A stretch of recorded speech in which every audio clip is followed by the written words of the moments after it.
Cenar Sanar, capítulo 97, séptima temporada. Los muros.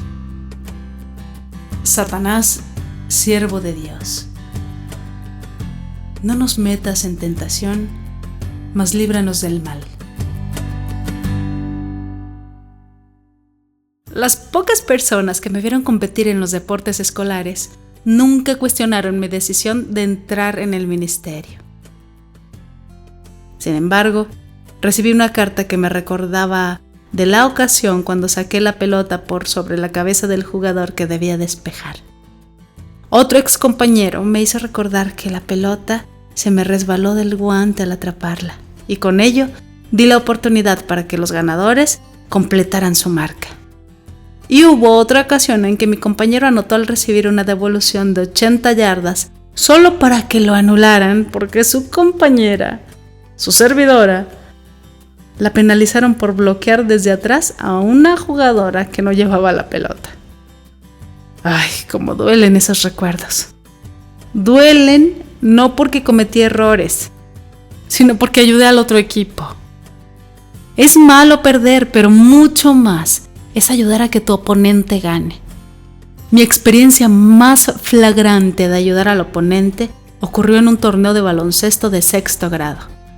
No me acuerdo de cómo iba exactamente la cuenta, pero era muy estrecha. Recuerdo una pelota suelta, un barullo por agarrarla y una sorpresa completa cuando mi compañero de equipo desde el fondo del grupo me la pasó. Con el estilo de un jugador más valioso en ciernes, hice un gancho digno de una transmisión en el canal deportivo de TV. Mientras mi sorpresa por la facilidad con la que la pelota entró en el aro, la superó solamente mi extrañeza ante el silencio de la multitud.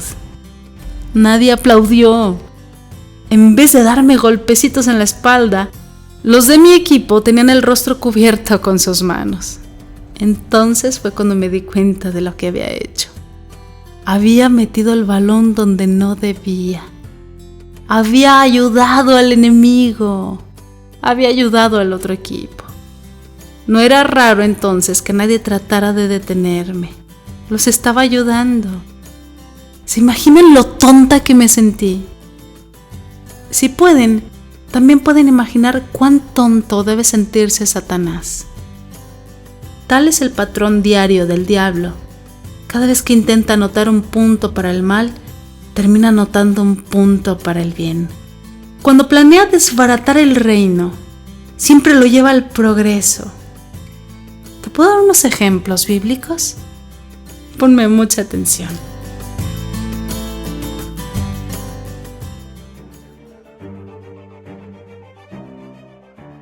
¿Se acuerdan de Sara, la esposa de Abraham? Dios le prometió un hijo, pero ella no tuvo hijos durante varias décadas. Satanás utilizó la cuna vacía para agitar la tensión, la distensión y la duda. Sara servía como presunción del hecho de que no se puede confiar en Dios. Al fin, fue un ejemplo de exactamente lo contrario.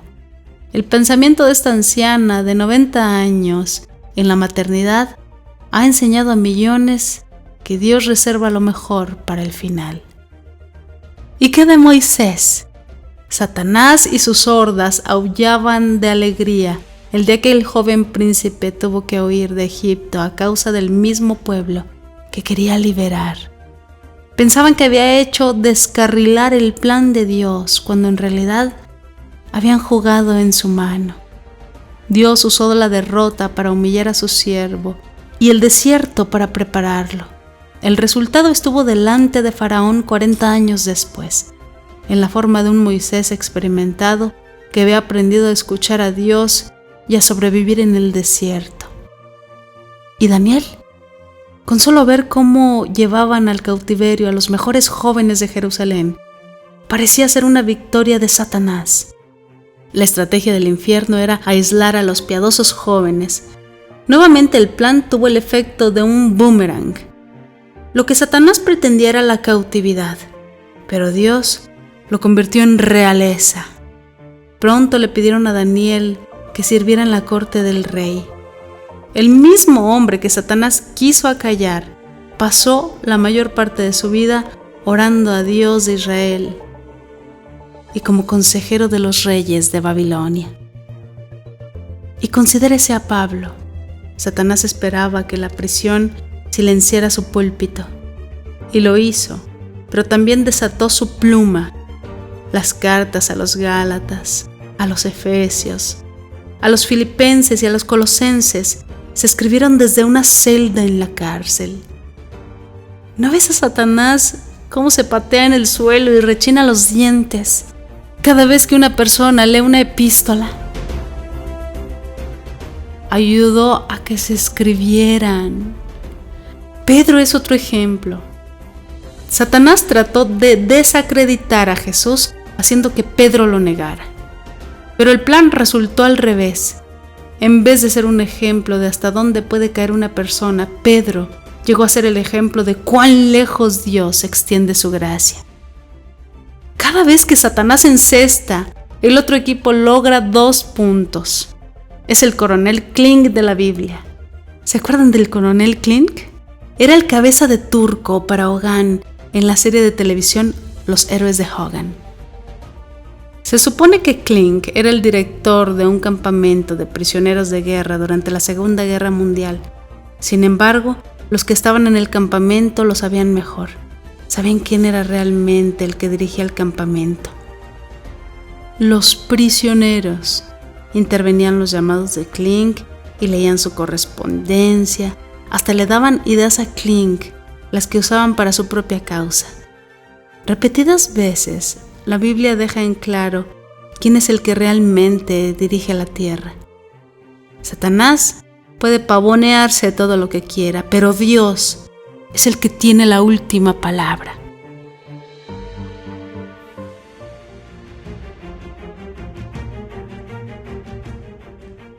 Líbranos del mal. La penúltima frase en el Padre Nuestro es una petición para que nos proteja de Satanás. Y no nos metas en tentación, mas líbranos del mal. ¿Es necesario hacer este tipo de oración? ¿Permitiría Dios que nos llevaran a la tentación? Santiago nos dice, cuando algunos se sientan tentados a hacer el mal, no piensen que es Dios quien les tienta, porque Dios no siente la tentación de hacer el mal, ni tienta a nadie para que lo haga. Si Dios no nos tienta, entonces ¿por qué orar? No nos metas en tentación. Estas palabras confunden a los teólogos más sofisticados, pero no confunden a un niño. Y esta es una oración para el corazón semejante al de un niño. Es una oración para quienes consideran a Dios como su Abba. Es una oración para quienes ya han conversado con su Padre acerca de la provisión de alimentos para hoy. El pan nuestro de cada día, dánoslo hoy. Y perdón del ayer, perdónanos nuestras deudas. Ahora el hijo necesita protección para el mañana. La frase se entiende mejor con una sencilla ilustración. Imagínate que un padre y su hijo caminan por una calle cubierta de hielo. El padre advierte al hijo para que ponga cuidado, pero el niño está tan entusiasmado que no puede disminuir su velocidad. Resbala y cae. El padre se acerca y lo ayuda a ponerse de pie. El niño se disculpa por no haber tomado en cuenta la advertencia y luego, firmemente aferrado a la gran mano de su padre, le pide: cuídame de los lugares resbalosos, no dejes que caiga otra vez. El padre está deseoso de ayudar. El Señor dirige los pasos del hombre y le pone en el camino que a él le agrada. Aun cuando caiga, no quedará caído porque el Señor le tiene de la mano. Ese es el corazón de esta petición. Es la tierna petición de un niño a su padre. Los últimos resbalones nos han enseñado que el camino es muy traicionero para ir solitos. Entonces, ponemos nuestra pequeña mano en su gran mano y le decimos: por favor, Abba, líbranos del mal. Además, ¿en qué otra persona podríamos confiar que nos libre del mal? Hemos oído de este diablo, y lo que hemos oído nos confunde. En las Escrituras 2 veces se retira la cortina del tiempo y se nos esconde a dar un vistazo a la apuesta más tonta de la historia. Satanás era un ángel que no estaba contento con estar cerca de Dios. Tenía que estar por encima de Dios. Lucifer no estaba satisfecho de dar culto a Dios. Quería ocupar su trono.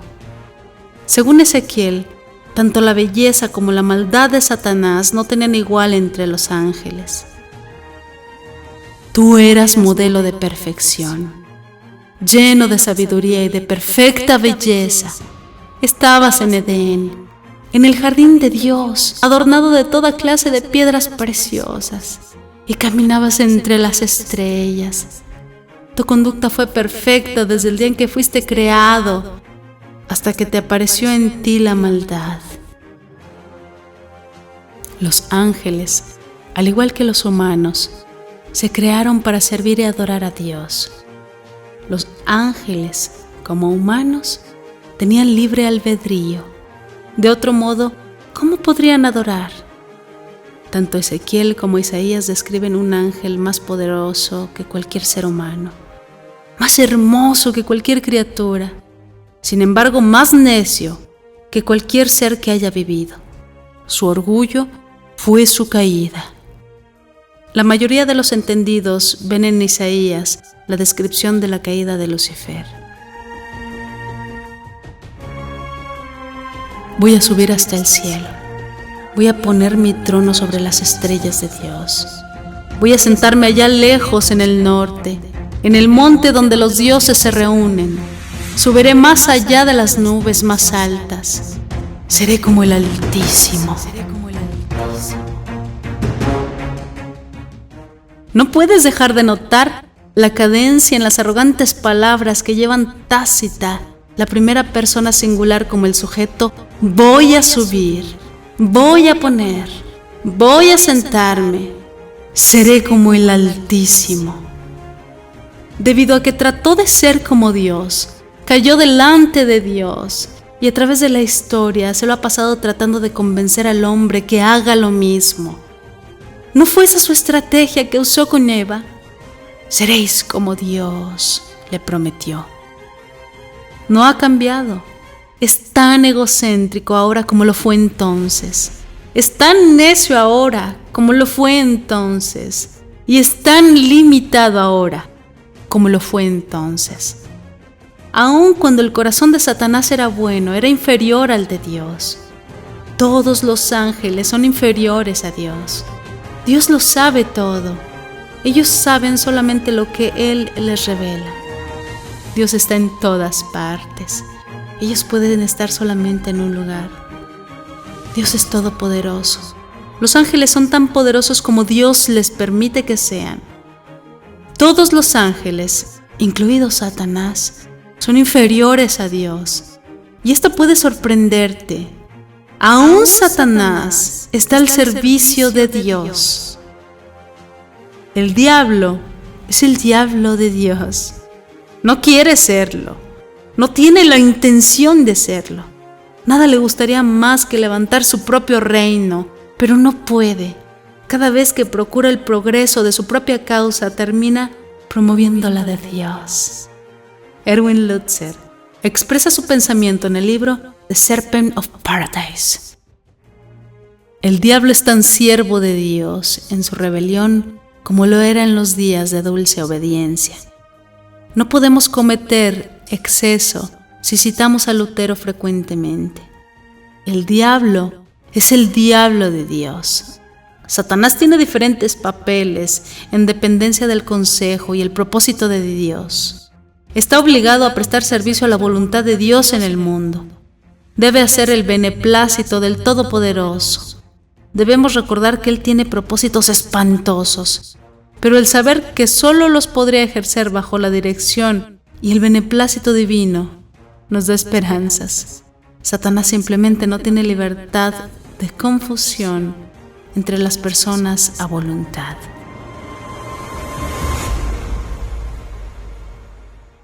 Espera, vocecita de cenar sanar.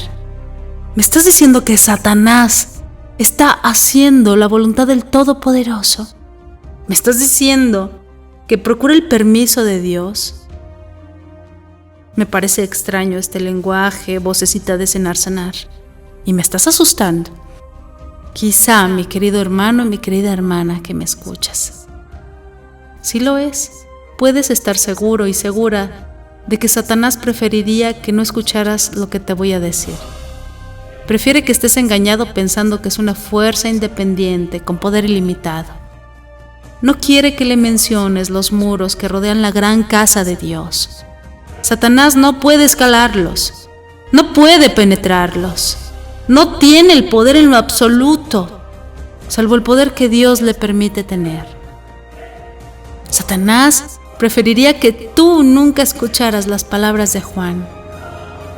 Vosotros sois de Dios y habéis vencido a estos mentirosos, porque Él está en vosotros. Es más poderoso que el que está en los del mundo. Y por cierto, que no quisiera que jamás supieras de la forma en que Dios utiliza al diablo como instrumento para el progreso de la causa de Cristo. Vocecita de cenar sanar, ¿cómo usa Dios a Satanás para hacer la obra del cielo? Ponme atención. Dios usa a Satanás para purificar a los fieles. Todos tenemos enfermedad del diablo. Hasta el más dócil entre nosotros tiene la tendencia a tener un concepto demasiado alto de sí. Tal parece que Pablo también. Su currículum vitae era impresionante. Una audiencia personal con Jesús, participante de visiones celestiales, apóstol escogido por Dios, uno de los autores de la Biblia, sanó a enfermos, viajó a través del mundo y escribió uno de los documentos más grandes de la historia. Pocos pueden igualar sus logros.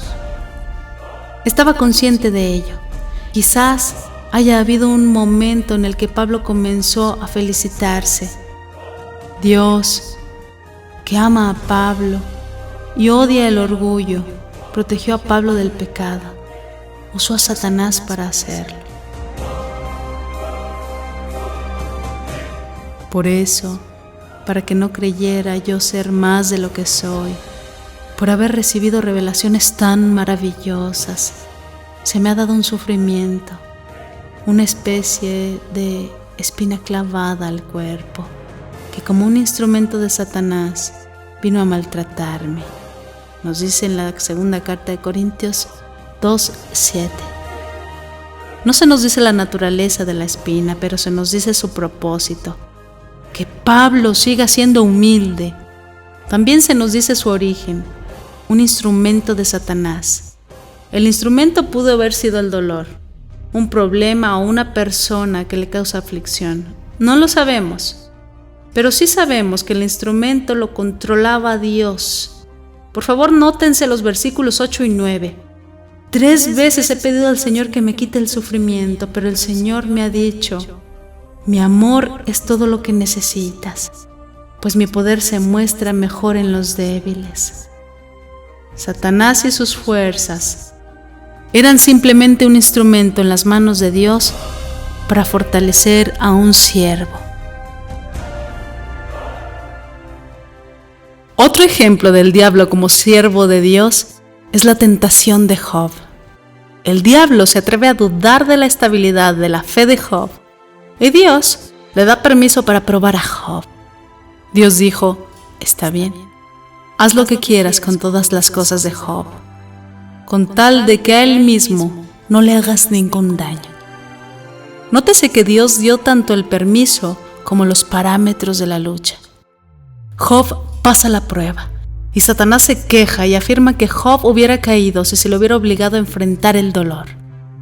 Nuevamente Dios otorga el permiso y otra vez establece los límites. Le dice a Satanás: está bien, haz con él lo que quieras, con tal de que le respetes la vida.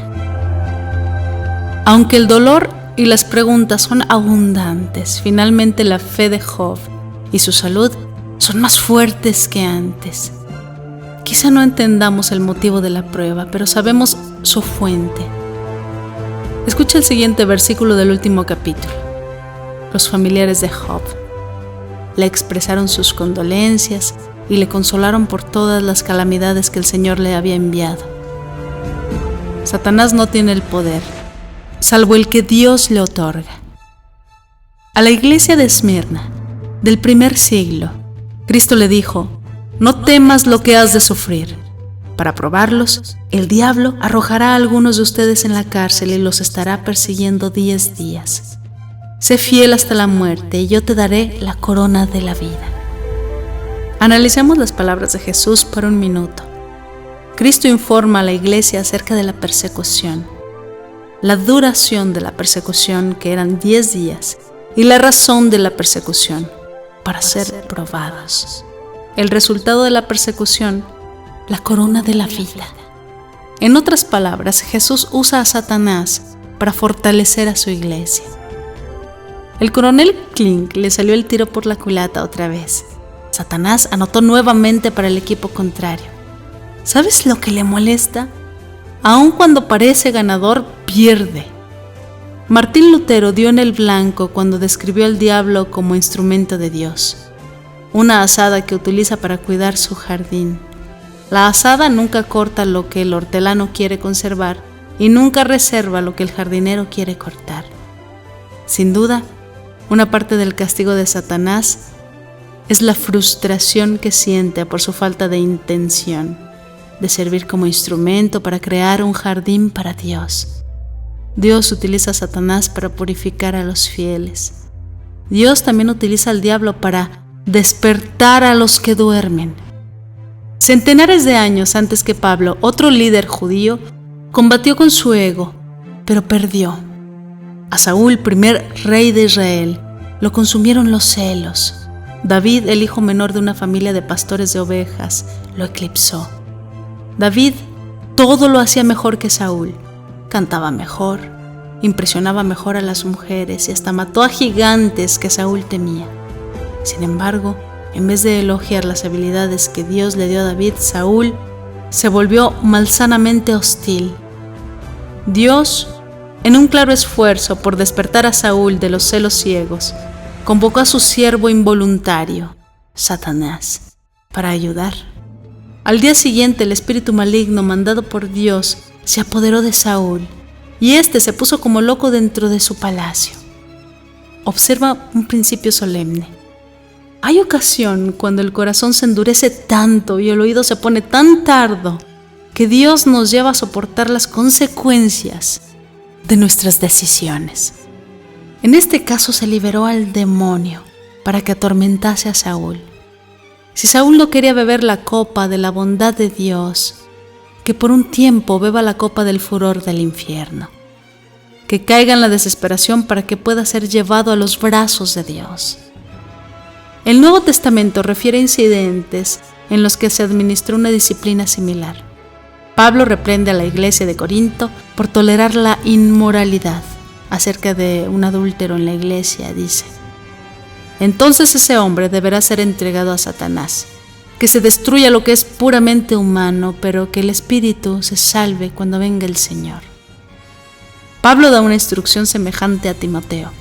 El joven evangelista estaba enfrentándose a 2 discípulos que habían naufragado en la fe e influían negativamente sobre otras personas. ¿Cuál fue su instrucción?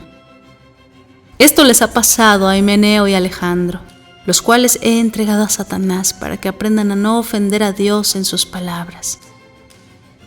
Aunque parezca demasiado drástico, Dios dejará que una persona sufra realmente el infierno en la tierra, con la esperanza de que despierte su fe. Un amor santo tomó una difícil decisión de entregar al Hijo a las consecuencias de su rebelión. A propósito, ¿no ayuda esto a explicar el mal desenfrenamiento que hay en el mundo?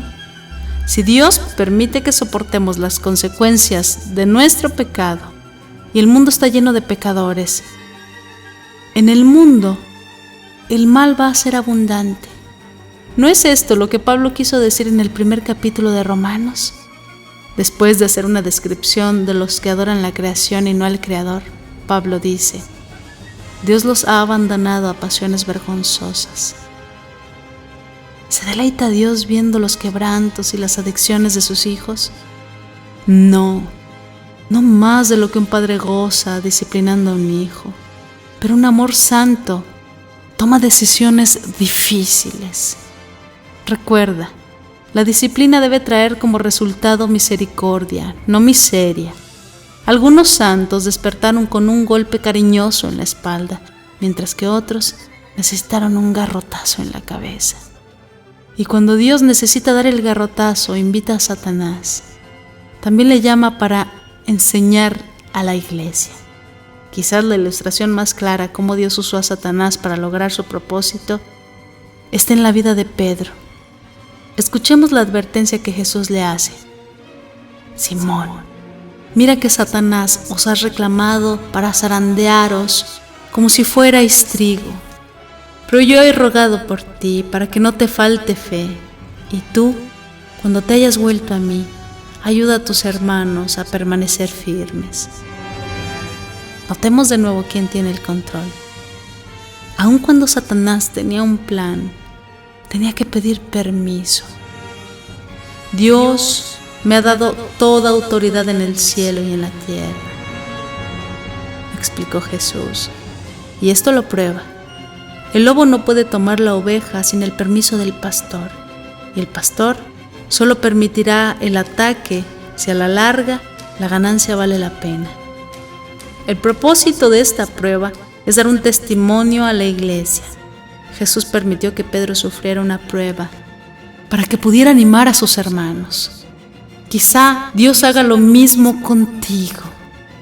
Dios sabe que la iglesia necesita testimonios vivos de su poder. Tu dificultad, quizá la enfermedad que estás atravesando, conflicto, te están preparando para que tengas una voz de estímulo para tus hermanos. Todo lo que necesitas recordar es que vosotros no habéis pasado por ninguna prueba que no sea humanamente soportable, y podéis confiar en Dios, que no os dejará sufrir pruebas más duras de lo que podáis soportar. Por el contrario, cuando llegue la prueba, Dios os dará también el modo de salir de ella, para que podáis soportarla. Vosotros pensasteis hacerme mal, pero Dios cambió ese mal en bien. Recuerda, Satanás no puede traspasar las paredes de la gran casa de Dios. ¿Te cuesta todavía imaginar cómo tu lucha podría resultar en algo bueno?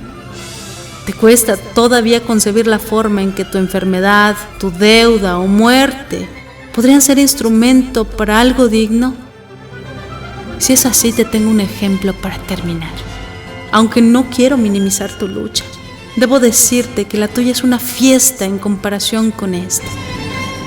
Un Salvador sin pecado fue cargado de pecado.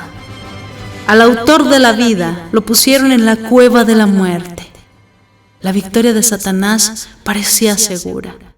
Por fin el diablo había anotado en el lado bueno de la cancha.